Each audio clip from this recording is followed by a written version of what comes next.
পূর্ব বর্ধমান জেলার মন্তেশ্বর থানার মামুদপুর ১ নম্বর ও পূর্বস্থলী ১ নম্বর ব্লকের নাদনঘাট ও বকপুর গ্রাম পঞ্চায়েতের বিভিন্ন এলাকা জলমগ্ন। মামুদপুর ১ নম্বর গ্রাম পঞ্চায়েতের বন্ধুপুর গড়সোনাডাঙ্গা এলাকায় রাস্তা প্রায় ৩ ফুট জল। যাত্রী বোঝাই বাস ও অন্যান্য যানবাহন বিপজ্জনকভাবে যাতায়াত করছে। এলাকার মানুষ যাতায়াত করছেন নৌকায়। এছাড়া চাষের জমি ব্যাপক ক্ষতি হয়েছে।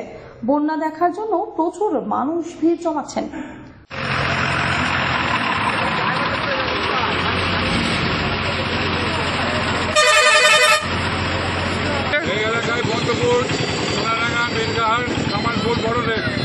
এটা কোন অঞ্চল? এটা আমাদের নাদনঘাট অঞ্চল। নাদনঘাট, বন্ধপুর, সোনাডাঙ্গা, মেরঘাট, গাঁতগড়িয়া, এগুলো হচ্ছে আমাদের মামুদপুর ওয়ান। মামুদপুর 1 আর নাদনঘাট। Mamudpur one, Mamudpur 1 plus Nadanghat. আমারপুর বড় রেখে হচ্ছে নাদনঘাট অঞ্চল। হ্যাঁ, আপনার নামটা বলুন। কি বলবো? নাম বলুন, আপনার নাম। আমার নাম বদরুদ্দোজা মন্ডল, মেরঘাট বাড়ি। আমরা মেরগাঁও বাড়ি। পুরো জলের তলায়। হ্যাঁ, পুরো জলের তলায়। চাষবাস কেমন বলুন? চাষবাস 90% জমি ডুবে গেছে। সব ছাড়া জল এসে সব বন্যায় সব ফসল নষ্ট হয়ে গেছে। আচ্ছা, পাকার ওপর কতটা জল আছে মনে হচ্ছে আপনার? পাকার উপর প্রায় কোনো কোনো জায়গায় 1 মাজা, কোনো কোনো জায়গায় 1 হাঁটু এরকম জল আছে। আচ্ছা, গাড়ি পারাপার করতে তো অসুবিধা হচ্ছে নাকি? গাড়ি ওই ট্রাকে করে পার করছে, ছোট গাড়িগুলো। ট্রাকে করে পার করছে। আচ্ছা, এই যে এলাকায় এত জলমগ্ন, কোন কোন গ্রাম জলমগ্ন হয়ে আছে মোটামুটি বলতে পারবেন নাম?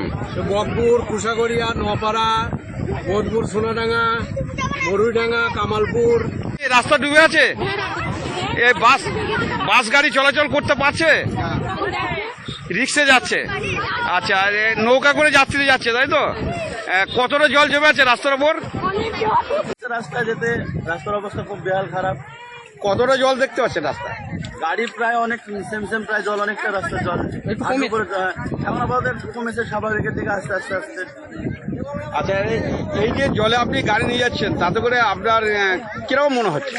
এবার রিক্স তো আছে, এবার সকলে যাচ্ছে, তার রিক্সও দিতে দেওয়া হচ্ছে।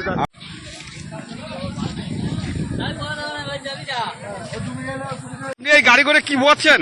আমি 4 চাকা বয়েছি, বাইক বয়েছি। 4 চাকা কত নিচ্ছেন আর বাইক কত নিচ্ছেন? 4 চাকা 300, বাইক 50। কোথায়? এই পাকা রাস্তা, বন্ধপুর রাস্তা থেকে কামালপুরে মোড়, এইখান থেকে ওই পার করে দিচ্ছেন নাকি? আচ্ছা, আপনার নাম কি?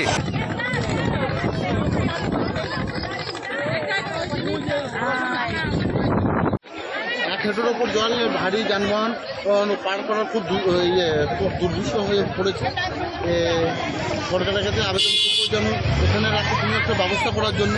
কারণ হচ্ছে এখানকার আশেপাশে গ্রাম বোধপুর, সোনাডাঙ্গা, মির্গা, ওই নাদনঘাট, কামালপুর, বড়ডিঙের সমস্ত গ্রাম জলমগ্ন হয়ে গেছে।